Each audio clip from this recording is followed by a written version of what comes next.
상대 후보 지목해서 토론해 주시기 바랍니다. 네.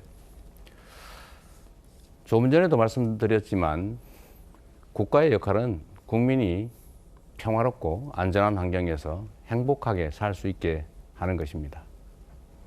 그런데 지금 정치가 사실 우리 국민들에게 불안감을 부여하고 있습니다. 오히려 국민들의 삶을 망치고 나라의 미래를 훼손하고 있습니다. 그리고 국민들 사이에 이 갈등 대립이 너무 심합니다. 제가 국회로 와 보니까 국회의원들끼리 편이 다르면 말을 하지 않아요. 제가 잘 아는 상대 정당 우리 주요 정치인한테 전화를 해도 전화를 받지 않습니다. 뭘 그렇게 하는지까지 이해가 안 돼요. 오히려 정치가 국민들을 분열시키고 있습니다. 그래서 저는 통합에 관한 얘기를 좀 한번 해보고 싶습니다.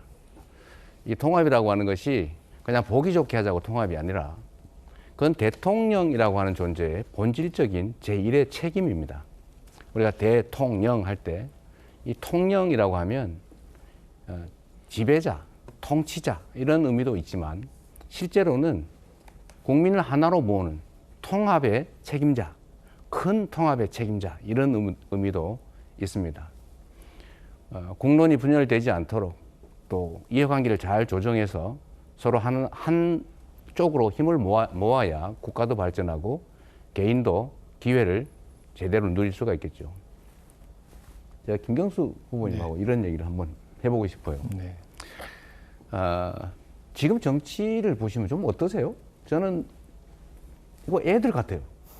아니 원래 낮에서 무슨 이해관계나 이런 것 때문에 싸우더라도 저녁 때는 좀 만나서 얘기도 좀 하고 인간적으로 감정적으로 미워하고 그럴 필요 없잖아요. 그죠? 어떻습니까? 기본적으로 정치의 본질이 갈등을 조정하고 중재하는 그게 정치의 본질 아니겠습니까? 그러려면 대화와 타협의 민주주의라고 하는 것이 정치에 구현되지 않으면 그 정치는 죽은 정치고 오히려 거꾸로 민주주의를 망가뜨린다고 하는 걸 이번에 확실하게 보여준 거 아닙니까? 대한민국은 정치가 민주주의를 망가뜨리고 그걸 국민들이 다시 회복시키고 구해주는 이 역사가 반복되고 있는데 이제는 이 고리를 끊어야 될 때가 된 거 아닌가 싶습니다. 저는 그런 느낌이 좀 들었어요. 공직 또는 공무라고 하는 건 기본적으로 남의 일이잖아요. 모두를 위한 일. 자기 개인의 이해관계가 걸린 일도 아닌 게 원칙인데 예를 들면 저는 지금 한 정치 일선에 있는 그분들 예를 들면 내란을 엄호를 해요. 동조를 할 뿐만 아니라 비호를 합니다. 그것도 정치행위인데 그게 국익에도 부합하지 않고 정치인의 본질적 책임에도 어긋나고 해서는 절대로 안 된 일인데 과감하게 하지 않습니까? 그거 왜 그런 것 같습니까? 또 어떻게 하면 이런 걸 좀 바꿀 수 있을 것 같아요? 지금 대한민국의 정치 자체가 워낙 갈등과 분열의 골이 심각해져 있기도 하고 이 대한민국의 정치가 승자 독식 구조로 되어 있다라고 하는 게 가장 큰 이유인 것 같습니다. 뭐 아니면도 내가 이번에 권력을 잡지 않으면 뭐 전혀 완전히 정치적으로 망가진다라고 하는 그런 위기감들이 늘 정치인들이 갖고 있는데 그런 정치 구조 자체를 바꾸지 않으면 이 문제는 해결되기 어렵지 않을까 싶습니다. 선거제도를 포함해서 이런 승자 독식 구조를 바꾸고 정치 국회에서 기본적으로 어떤 사안이든 여야 간에 일단 대화를 해야죠. 그래야 타협을 만들어내고 국민들을 편안하게 만들 수 있는 그런 제도나 법들을 함께 만들어 나갈 수 있지 않겠습니까?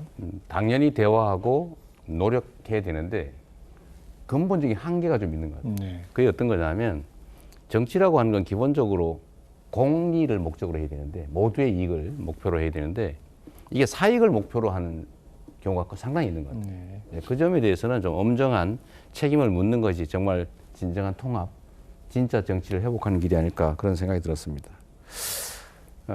우리가 국민 통합을 이뤄내야 국가가 제대로 발전할 수 있고 국민들 사이에도 갈등도 좀 완화된다. 꼭 가야 될 길이다 이렇게 생각하는데 뭐 그 점에 대해서는 이견이 없을 것 같고요. 맞습니다. 예. 좀 전에 말씀드린 것까지가 관련이 좀 있는데 이 소위 정치 보복 얘기지 않습니까? 이게 모두들 그런 생각하지 않아요? 많이 당했으니까 혹시 똑같이 하지 않을까? 우리가 이렇게 가해를 했으니 보복당하지 않을까 이런 걱정들을 하는 것 같은데 저는 결코 그래서는 안 된다고 생각해요. 네. 그게 사람이 좋아서가 아니고 이 짧은 시간에 우리가 할 일이 얼마나 많은데 그런 일로 시간 낭비를 할 수는 없는 거죠. 저 같은 경우는 누구를 괴롭히거나 이럴 때 별로 행복하지 않아요. 우리의 정치로 인해서 많은 사람들이 더 행복해 할 때 진짜 행복하더라고요. 저는 성남시장 때 제일 행복했어요. 네. 재밌었어요. 성과도 나고. 그런 면에서 보면 정치 보복은 하면 안 된다는 건 명확한데 실제로 그 점에 대한 의심들이 많아요. 네. 제가 아무리 약속을 해도 말을 이해를 안 하더라고요. 의심을 계속 하는데 혹시 방법 없을까요? 정치 보복과 내란 세력에 대한 법적 처벌은 확실하게 구분을 해야죠. 그러니까 그걸 묶어서 내란 세력을 법적으로 처벌하는 게 마치 정치 보복인 것처럼 그렇게 얘기하는 것은 그건 어불성설이고요. 그래서 정치 보복이라고 하는 건 그런 법적으로 처벌해야 될 대상을 처벌하는 것이 아니라 보복할 거리를 어떻게든 찾아내서 만들어서 그렇죠. 그 사람들을 어떻게든 괴롭히고 이번에 야당에 대한 탄압의 대표적인 거 아니겠습니까? 그런 게 정치 보복이라고 봐야겠죠. 네. 하여튼 정치 보복의 개념은 윤석열 대통령이 정의를 잘해준 바가 있습니다. 참고하도록 하고요.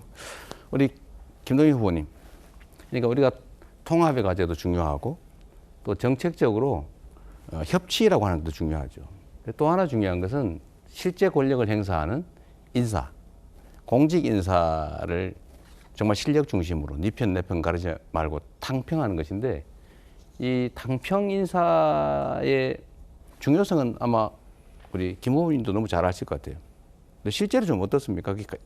경기도정 하시면서 좀 가능하던가요? 예, 얼마든지 가능하다고 생각을 합니다. 통합 이야기를 해주셔서 그 당위성은 뭐 전적으로 공감을 하고요.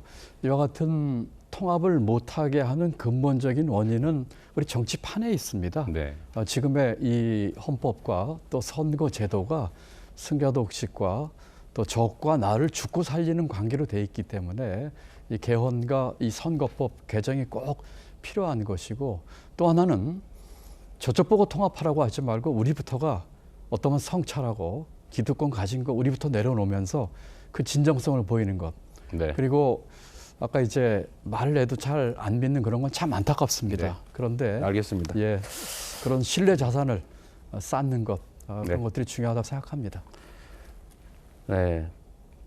지금 대한민국이 엄청나게 어려운 지경에 처해 있습니다. 국민들은 힘들고 경제는 망가지고 평화가 위협받고 있습니다. 힘을 모아야 될 때입니다. 작은 차이를 넘어서서 서로 상대를 인정하고 존중하고 그리고 타협해야 되겠죠. 인사도 정책도 함께하는 통합의 길을 가겠습니다. 네, 시간이 다 됐습니다. 자, 마지막으로